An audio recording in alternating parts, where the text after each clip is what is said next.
Hi, this is Penny Pierce. I'm streaming live after a few minutes of running around and thinking, oh my word, I'll never get the technology right. But my husband, who's in IT, very kindly came in and said, this is what you need to do. You need to change it to Chrome, which I've done, and I am now live. So that's great.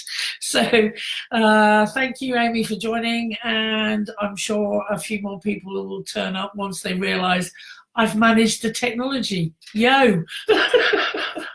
I'm really, really happy about that. So basically, I was going to talk a little bit about the process that I've had in my life going from pain to freedom, and also wanted to do a few different other things as well to give more entertainment and value to this live stream. So again, if you're just joining me, thank you for joining me. And basically, I'll be talking about my life and where I've gone and how I'm working at the moment. And just basically saying hello to people. And thank you, Wendy, for allowing me to be live streamed from the creative healing community. I'm really happy that you allowed this to happen. So thank you very much for that, and much gratitude. So just starting at the beginning, my name is Pennie Pierce. I'm the CEO of Acorn to Oak, which is a training company. And basically, it does exactly what it says on the tin. We help people grow themselves from little acorns to mighty oaks. And it was a process that I had to go through myself. Back in my 20s, I had a traumatic experience, which pretty much made me review my whole life path. And I realized that maybe I wasn't doing the thing that I should be doing. I had trained as a nurse, and at that stage of my life, I realized that I needed to look at other avenues, but that did take some time. So you may have seen by the write-up in the community, I hit education in a big way and did a lot of different training within the nursing profession before I realized that maybe nursing was not the thing that I needed to be doing. And in that nursing career, I trained in children's nursing, and I also trained in intensive care nursing. And it was standing at the end of the bed one day, probably in my mid-20s. And at that stage of my life, I was a senior nurse in the intensive care unit. And we were basically sorting out an emergency situation, which I was facilitating. And I suddenly stood there and thought, dear me, we're actually killing this person with the drugs and the over-intervention quicker than the disease process is killing him. And I stood back, and it was like having an epiphany. And that epiphany basically was, there has to be a better way of helping people than this. And it was, really important for me, being a senior nurse and coming from the sciences, to find something that was rapid, that was helpful and less invasive than orthodox medicine. So at that stage of my life, I retrained as a homeopath. And in that training to become a homeopath, I was exposed to a plethora of complementary therapies and energy-based things that would actually help people make permanent changes in their life, which were for the better. So then I became passionate about helping and guiding people to basically find their own genius, to look at things that made them passionate, and also which would guide them to a better way of being. So I was very lucky at that stage, and in this realizing that, in fact, as a nurse, I had become overwhelmed, stressed out, burnt out, for want of another way of putting it, and in probably what I would recognize in other people now, extreme pain, because I wasn't living the life that I knew I could live. So it was very important to me to look at ways of bringing together tools for people so they could learn and bring those tools into their everyday life so that they could change. And I used very much my own experience of needing to do that in my life to gain the tools that I now help other people use. So it's very important, I think, sometimes when we need to make a new decision around where our life is going, that we realize that when we hit limiting beliefs or a core conflict in our own lives, and I pretty much hit that core conflict, that the life that I was living as and practicing as a nurse was not congruent with who I truly wanted to be. And when you realize that you're incongruent, that is actually what causes the pain in your life, because you're not actually going to work and thinking, great, I'm at work. You're actually going to work and thinking, it's another day, it's another dollar. You know, I've got to do this in order to keep the bank manager happy, for want of another way of putting it, paying my mortgage, paying the bills, or whatever it is. So it's really important to realize that when you hit that moment of awareness that you need to make better decisions, to actually sit down and go, okay, so are my decisions just basically because I don't know a better way of being right here?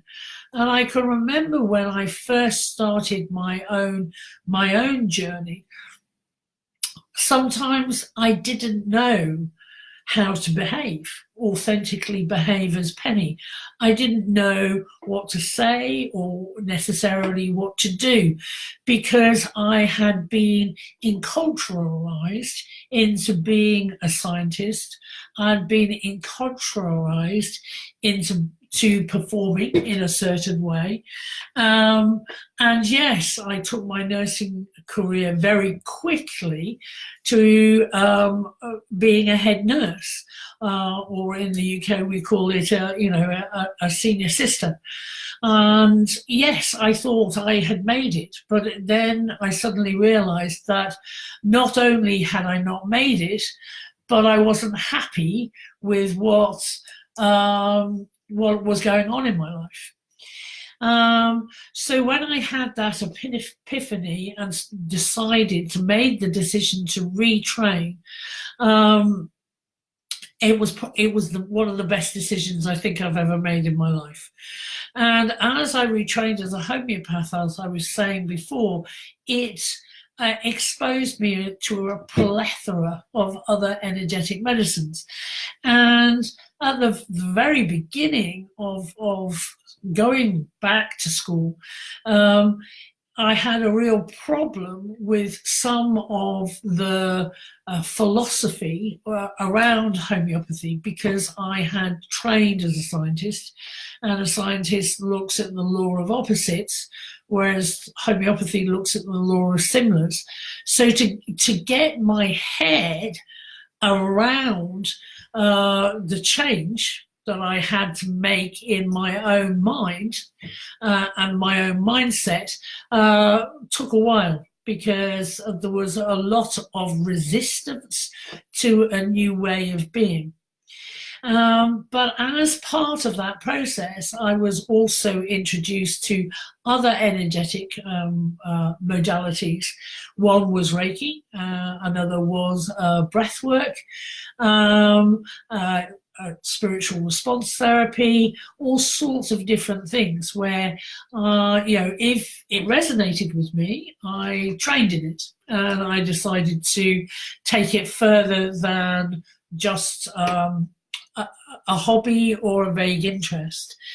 And one of the most amazing tools I use still in my daily life is breathwork. And I was commuting to and from San Diego from London to train with a lady called Christina Thomas Fraser, who runs a group called the Inner Light Institute. I trained in Bodhi soul breathwork with her, and brought it back to the UK, changing its name to Breath for Life, and adding a plethora of tools which I had gathered from all sorts of different avenues.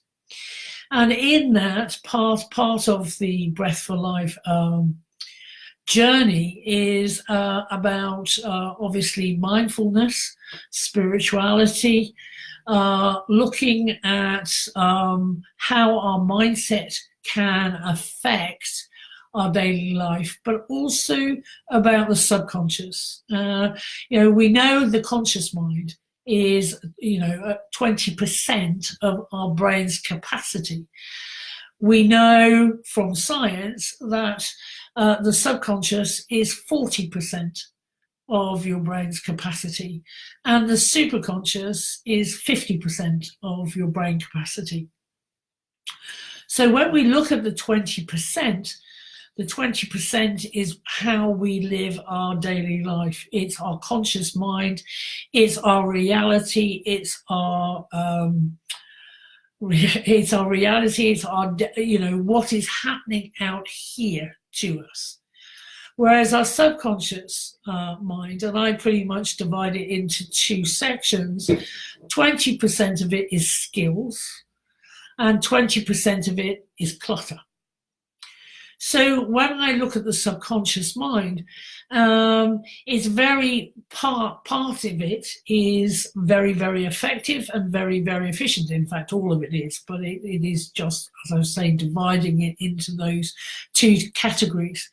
So the 20% which holds the skills, when we actually think about it, I don't know if you drive, but when we learn how to drive, we're doing it in a conscious fashion. So we have a tendency, whether we're driving a stick or a manual car, in a stick it's definitely more difficult than a manual, and you kangaroo down the road because you're not really comfortable or happy with the changing of the gears, etc., etc., etc. And we can all relate to that, kangarooing down the road. But in the lessons and the learning that you get when you're learning how to drive, you become more and more confident in your driving skills. So when those driving skills are conscious, you actually unconscious, you suppress them into your subconscious mind, and that's how we build up the skill set. And I'm not too sure what you guys do for your work, but you've probably gathered a whole bunch of skills that you use on a daily basis, which again you don't have to think about. It's, when you go onto autopilot, you're using your subconscious mind to bring up those skills whenever you need them. The only problem is when we don't feel something. This morning you get up, you got out of bed and you stubbed your toe, and it was painful, and you end up jumping around the room for a bit, and maybe having some colourful language. If you don't feel the feeling at the time, you will suppress that. It's because we only have 20% of our brain that can process this stuff. So if you don't want to feel something, or if it's too overwhelming, you tend to push it into the bucket in the subconscious mind. And that is the 20% that I call clutter. And it could be clutter from anywhere. It could be clutter from when you were born, maybe a birth experience that you didn't enjoy, so you didn't want to remember it, so you stored it. And the subconscious mind is a brilliant storehouse. I tend to look at it like a huge warehouse, which is covered with lots of boxes and shelves, and anything you don't want to feel, you put it down and you put it away, so you consciously don't have to deal with it. So unfortunately, over time, as you can well imagine, that this side of your subconscious gets full shelves with boxes of stuff that have been unfelt. And over time, if you're younger than I am, but you get to my age, and there's stacks upon stacks upon stacks of things that just haven't been dealt with, and over the time, that will slow us down. And when I was working as a nurse, I was very interested in models of health. So one of the first things I did when I started to teach and train was come up with some different models of health, and I call them the energetic models of health. And the energetic models of health basically show us or tell us how we suppress things into our subconscious, and so that we don't have to think about them, but they actually sit there and moulder. And if we don't do anything, we become de-energized, we become stressed, we become an emotional wreck, for want of another way of putting it. We tend to walk around with a stiff face, and when someone asks you if you're fine, you usually say, yes, I'm fine, through gritted teeth. I can't talk and grit my teeth at the same time, but it's very, very difficult. And we will say fine, and I will say what I talk. When people turn around to me, then say they're fine, I just will nod and basically say, that's interesting. So you're fucked up, insecure, neurotic, and emotional. Because we tend to look at it and just go, oh yeah, I can throw out a fine and nobody's going to actually ask me how I'm feeling or how I'm doing. I can just respond with this acronym.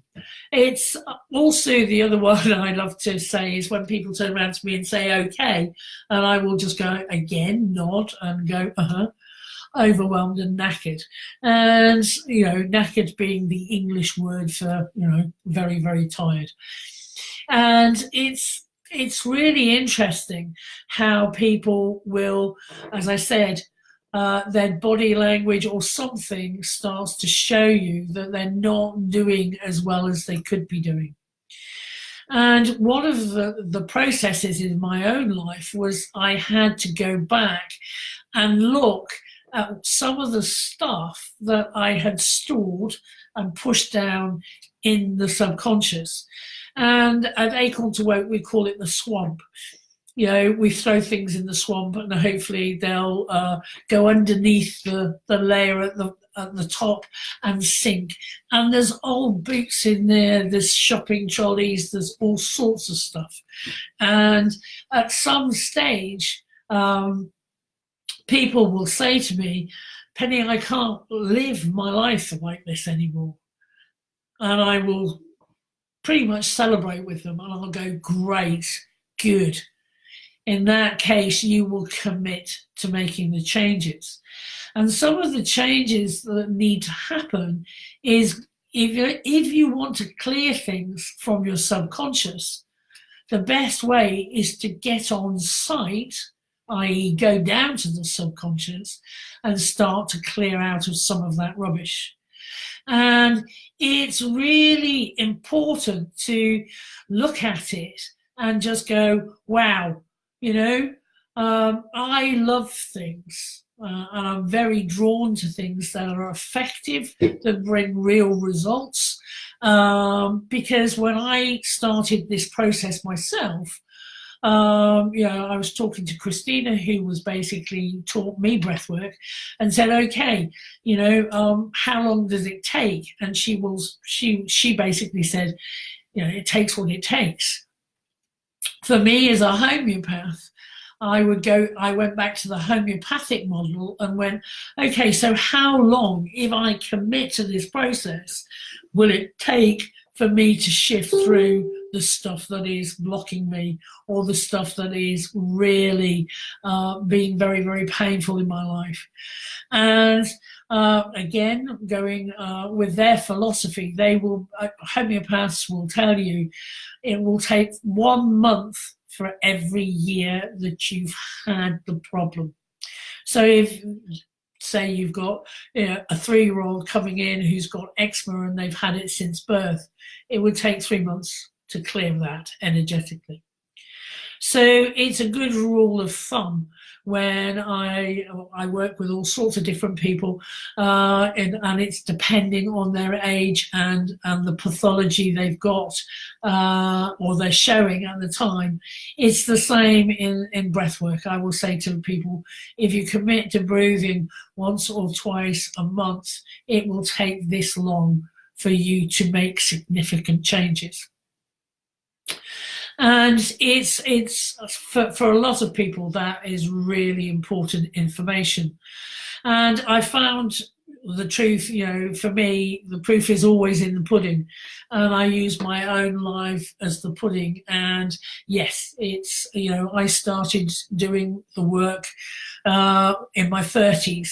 And basically it took 30 months really to get to the stage where I was really shifting through and being able to make better decisions. And once I started making better decisions, then I changed the whole of my life. And when I talk about changing the whole of my life, I am lucky enough now to live the life of my dreams. I run a training company where I'm training and guiding other people so that they can change their own lives.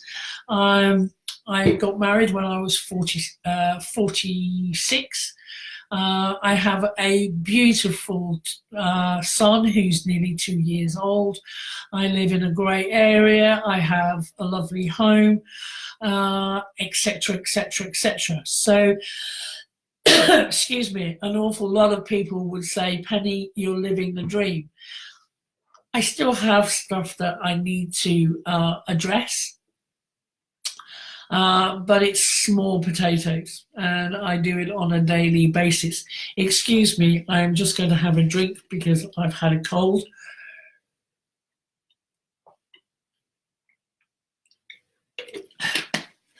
Thank you for bearing with me. As she coughs. And it doesn't, one of the things that doing the work or committing to doing the work brings to you is that you can deal so quickly on a daily basis with daily stuff that is making you feel stuck. Because you have a whole bunch of tools in your tool bag, you actually flip your life from being ordinary to extraordinary. And it actually allows you to tap into your own innate genius, which is, again, your inner life, is how you create and how you rehearse what is going to happen out here in your exterior life. If you don't go within and do the inner work, there is no way you're going to change what's happening to you in every day. So, if there is one or two pearls beyond price that I can talk about this evening, one is, if you don't go within, you go without the life that you desire. So, going within and beginning to get to know yourself and your internal world, you just will not get the results, and you will come up with statements like, why is this happening to me again? Why am I not being able to create the perfect job, the perfect relationship, the great family? Why do I walk down the road and everybody is actually frowning at me instead of smiling at me? Why do I get stuck in traffic? Why does this happen? Why does that happen? And we get stuck in the loops and the stories of why, instead of actually going within and going, what is this showing me? What is the lesson here? And it's very much looking at some of the limiting beliefs that we have stored in the subconscious, and we're reliving them. And we're constantly reliving them. Why is this happening to me again? Why is this coming up again? It's because we haven't done the inner work to release the energy that's got stuck around it. Once we release the energy that's stuck around it, one, we become more energized, and two, we no longer have to do that pattern anymore. So for me, I talk about limiting patterns or limiting beliefs. And once we actually unpick them, usually during a breath work or with coaching, we can actually then make a better decision on how we're going to take our life forward. And once we make a better decision, okay, and we do it with gratitude,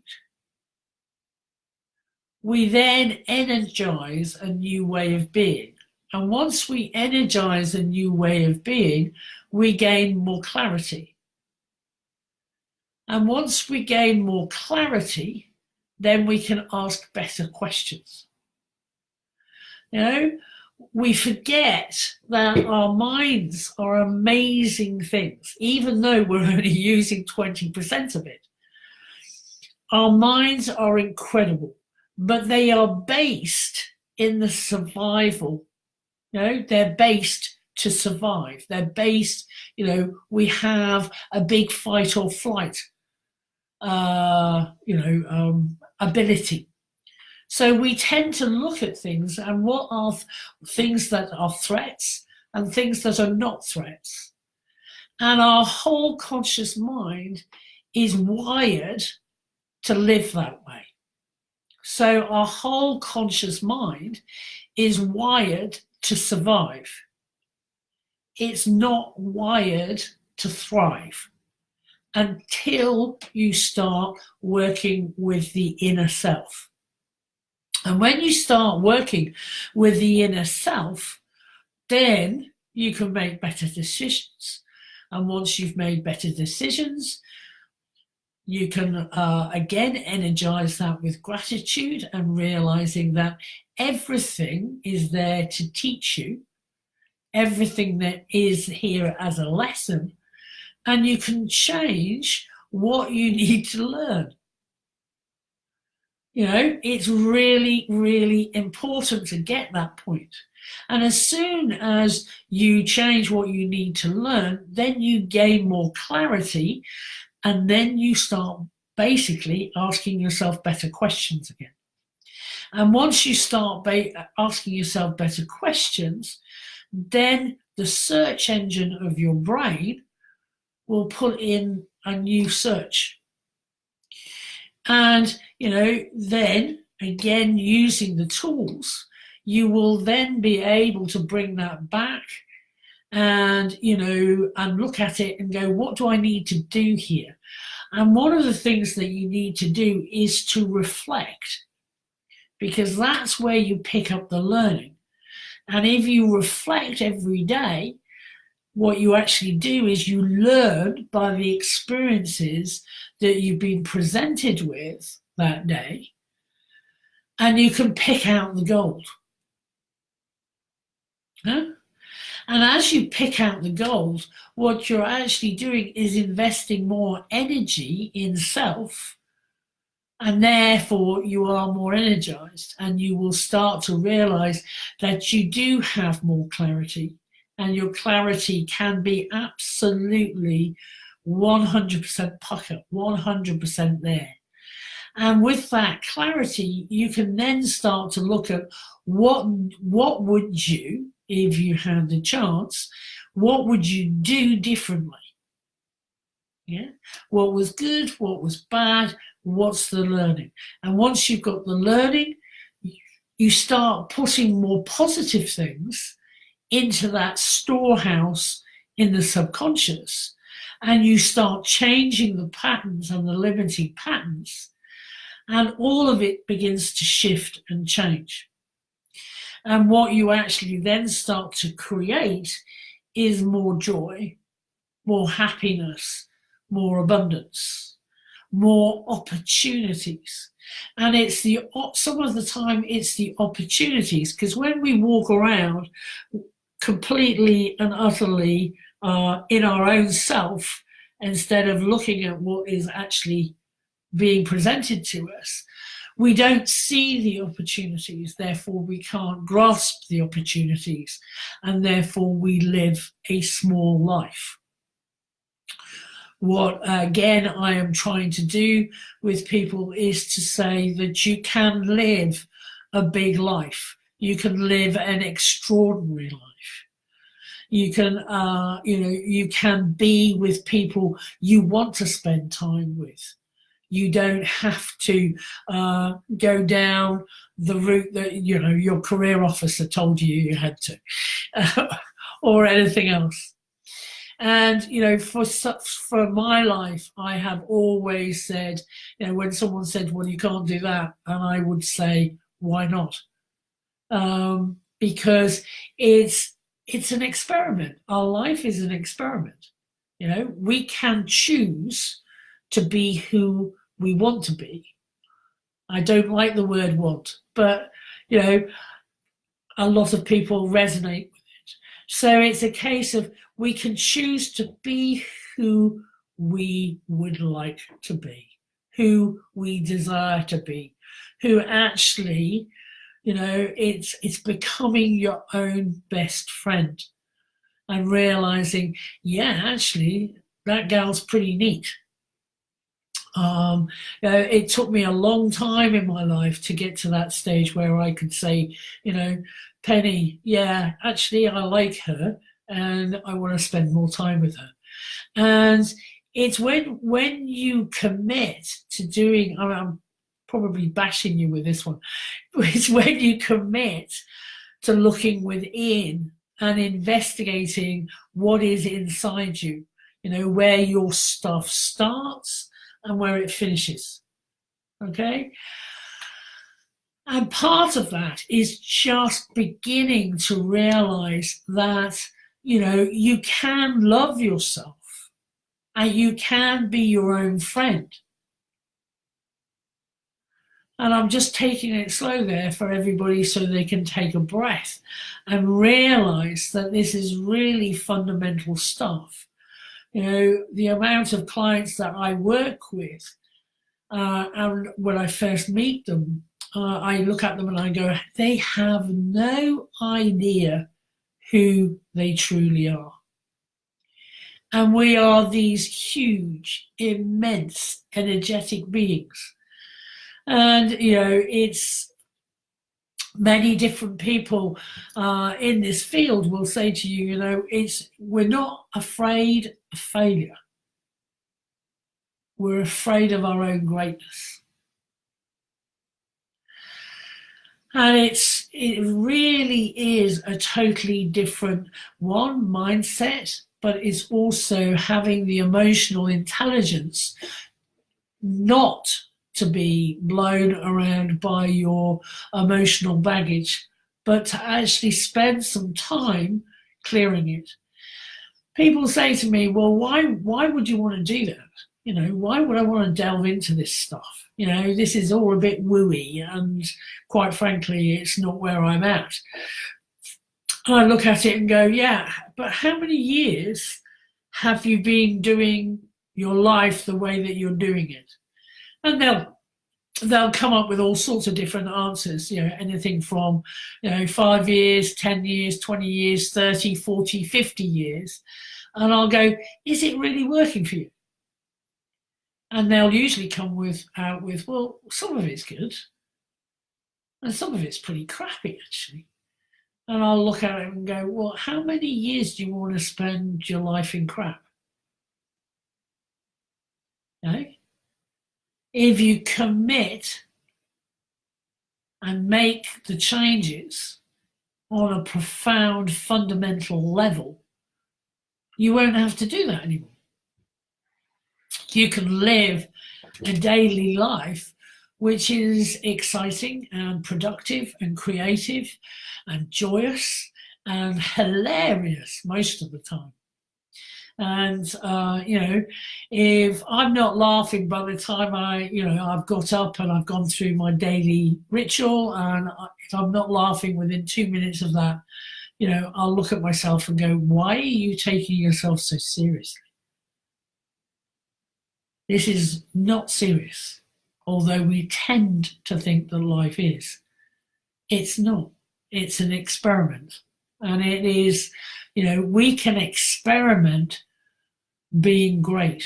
We can experiment being immense. We can experiment being loved and truly loving back. And all of those things, all of those juicy, marvelous and wonderful things are there, out there, waiting for you. So I just wanted to say to people, is there any questions or anything else that they would like to ask me right here, right now? So do post in the question thing as I continue to talk. And, you know, I can talk. It's one of my favorite things. So, you know, especially when I'm so passionate about helping people realize that there is a bigger life out there. And, you know, and it may be that somebody wants to just say, you know, ask me a question on how specifically. But again, going back to the I tell you, I've lost my brain here. It's the cold, of course. It's the cold.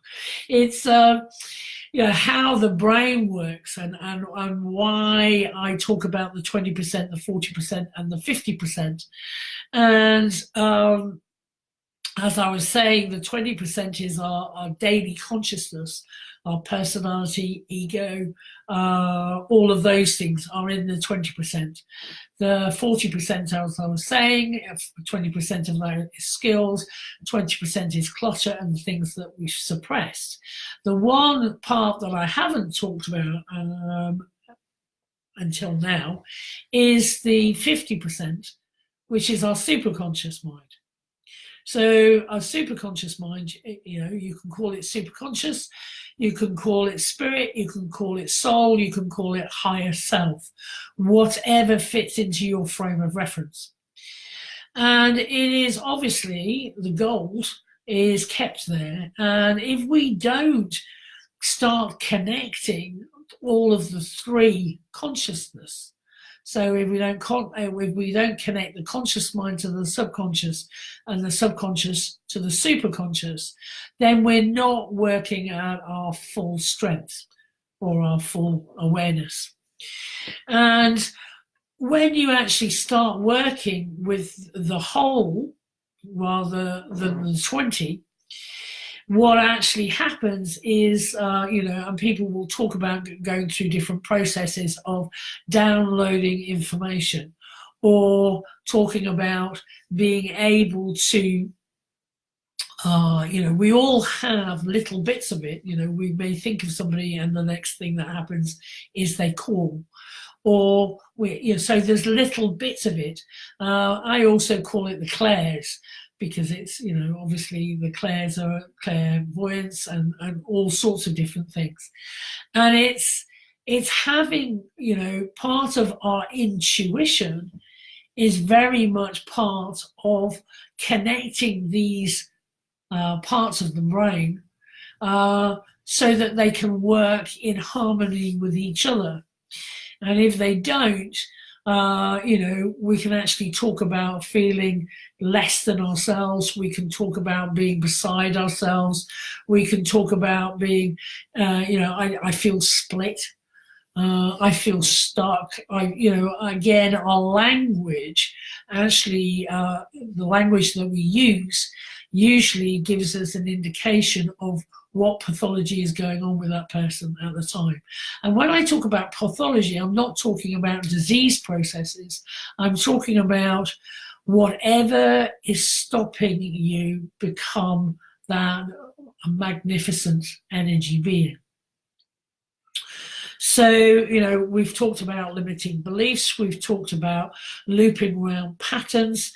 We've talked about, suppressing stuff into your subconscious. Which is, again, if we don't do anything about that 20% clutter, it just keeps on stacking up and stacking up and stacking up. That will eventually lead to dis-ease within the energy body, being dis-ease, not being easy of where you are. And that will then lead to looking at the law of disease, which is very much a suppression. So when the law of disease starts, it is in energy first. Obviously, everything is in energy first. And then as we become less in tune with this big, magnificent energy being that we are, we start to suppress and we start to put things in the bucket in the subconscious or the swamp, and we become less energized, we become less present, we start to feel life closing in on us slightly, and then we may come up with a physical problem. And it may start off like a cold. And if you do nothing about it, the cold could turn into pneumonia. It could leave a problem with your lungs. It could lead to asthma, or a skin disease like eczema can go into asthma. And then as we do nothing about it, or we take orthodox drugs, which are suppressive, it's going to go further and deeper within the body. So what was eczema may turn to asthma. What was asthma may turn into maybe a little bit of gastric stuff, maybe a bit of heartburn. If we're not eating a particularly good diet, a curry and 10 pints of beer a night is not great. We suppress more, and it depends on the disturbance within the energy field, how much it will go and change quickly. So some things which may start off as something quite everyday, like a cold, which I told you that I have at the moment, it may well turn into a gastric problem.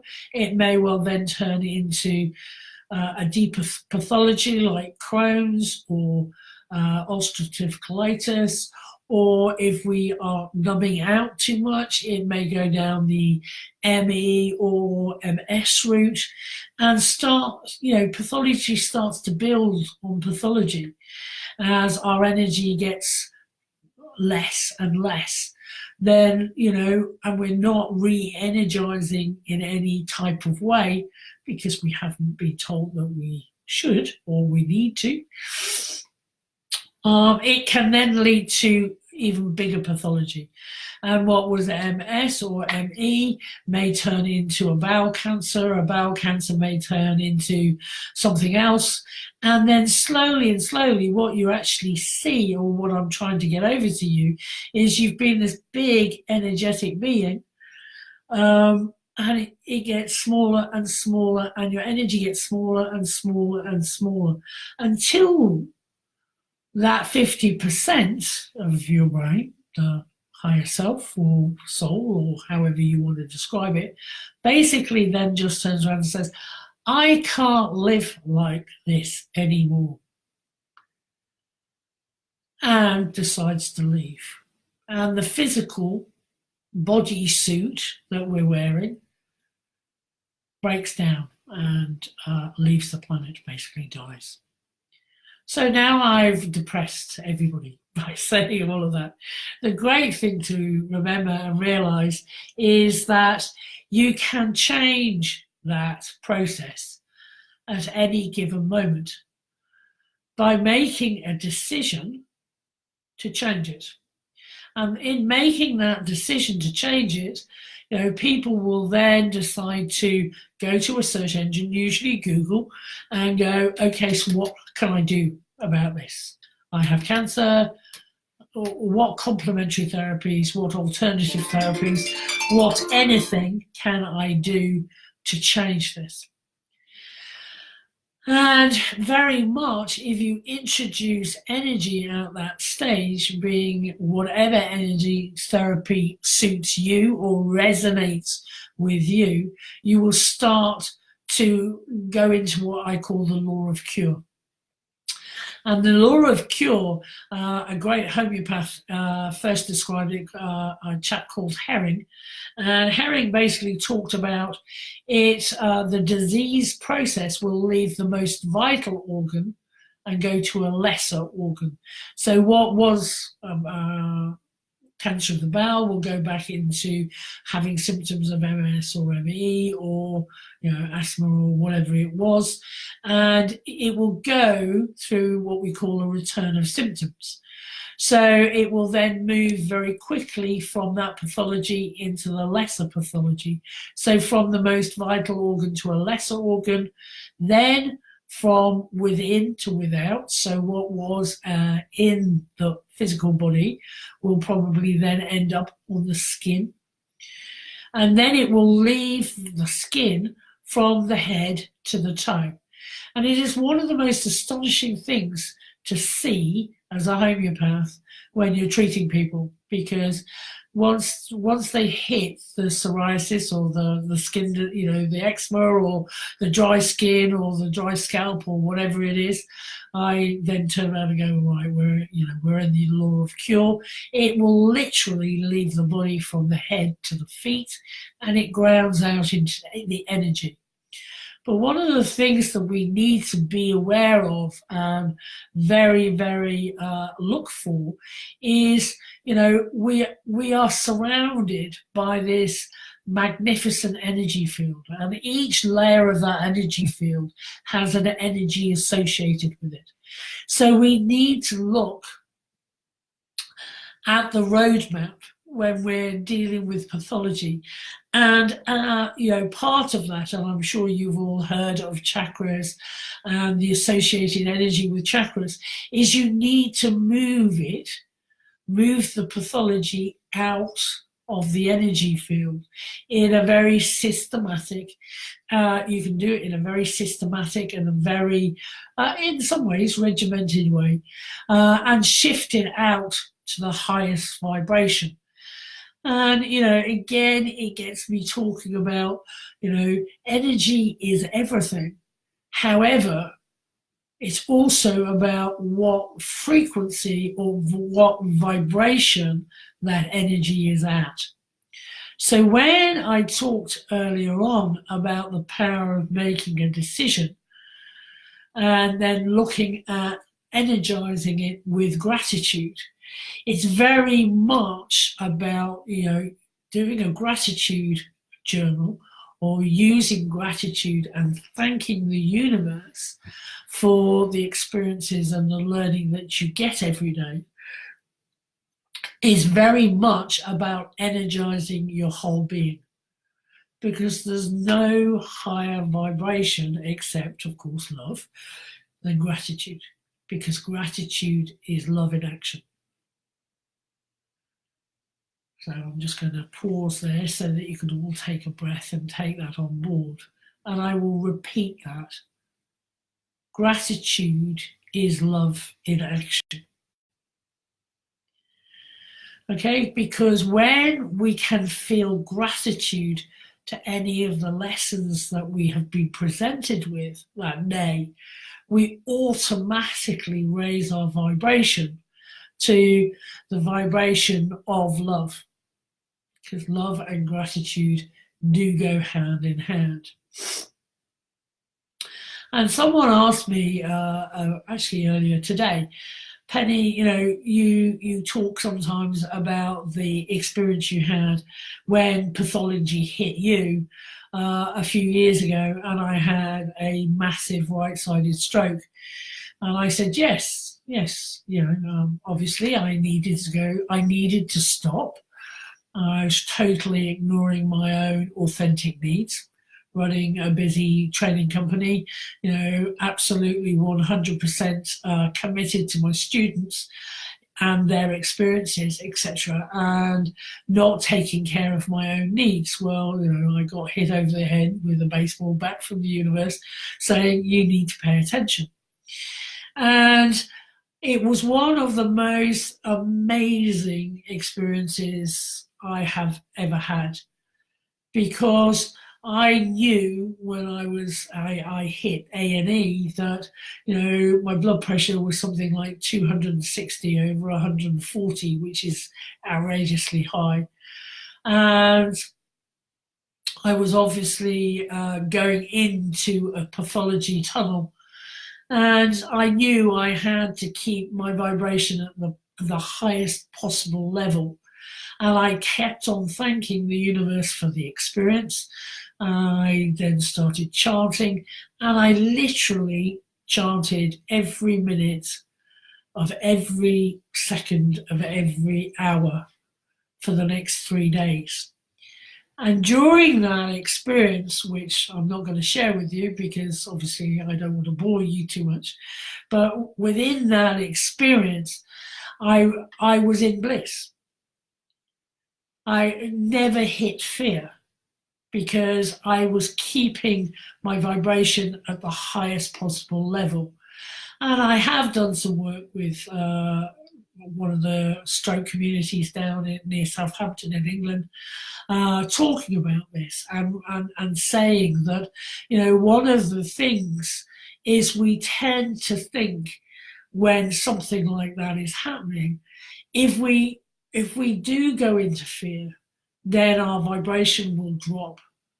And as our vibration drops, we totally, utterly de-energize ourselves. And when we de-energize ourselves, then the pathology can take root. I had an experience during that stroke where everything that I taught, everything that I believed was basically validated because I was in that situation. And when people say to me, you must have been terrified. Well, no, actually I wasn't terrified. I was shown the way of handling this. And yes, I did have to take some time off after the stroke. I didn't go back to work within a week.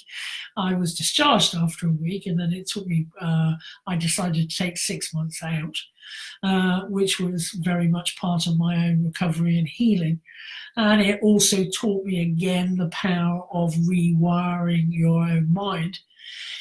It was very much a part of, I was very thankful for the experience, because the experience actually validated everything that I knew or thought I knew. It really solidified my way of teaching, and how I do things, and how I pass things on to other people, so that they will have such powerful tools in their own tool bag, that when what they perceive maybe as a tragedy hits, or one of these experiences hits, where we have to start redefining self, they have the tools in the tool bag to be able to do that. They also have my phone number, so they can contact me that way too. So it's really one of the things that I again wanted to reiterate is, one of the keynote speeches I give around the circuit is, it's not over until the fat lady sings. It really isn't. Never think it's too late. Never turn around and think, I don't have the ability to turn this around. You do. 100% have the ability to turn it around. You have the ability to be absolutely who you wish to be. Your highest potential is not out of reach, however old you are. Okay? So I hope that anybody who is listening to this it's a message of hope, and knowing that if you do need help, reach out. If you found this talk interesting, do reach out. I'm Pennie Quell-Pierce. I hang out at Acorn to Oak. Acorn to Oak has a website, and we also are on Facebook ourselves. By all means, just stick us in and you'll find us. And hopefully you will be inspired, maybe just to begin to look at what beliefs may be limiting you, and realizing that limiting beliefs are the first thing to start to look at if you want to start to change your life, because the limiting beliefs are what stops us making good decisions.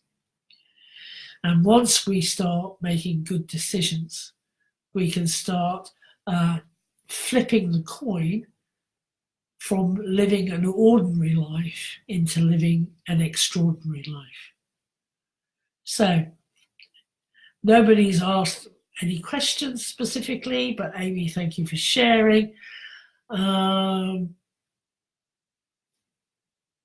Anything else anybody would like to ask, or no questions? Okay, that's marvelous. Well, again, thank you so much for being part of this live stream. It's really good. I've just read someone's comment. Hi, love the wall of hearts. Yeah, that's my wall of hearts. Is very, very good to have it there. Those hearts on the wall have all been given to me by clients, just to acknowledge something that I've helped them with. So yeah, I love them, my wall of hearts. So somebody's just asking a question here. Beth, diagnosed with fibromyalgia. I'm trying to find my takes.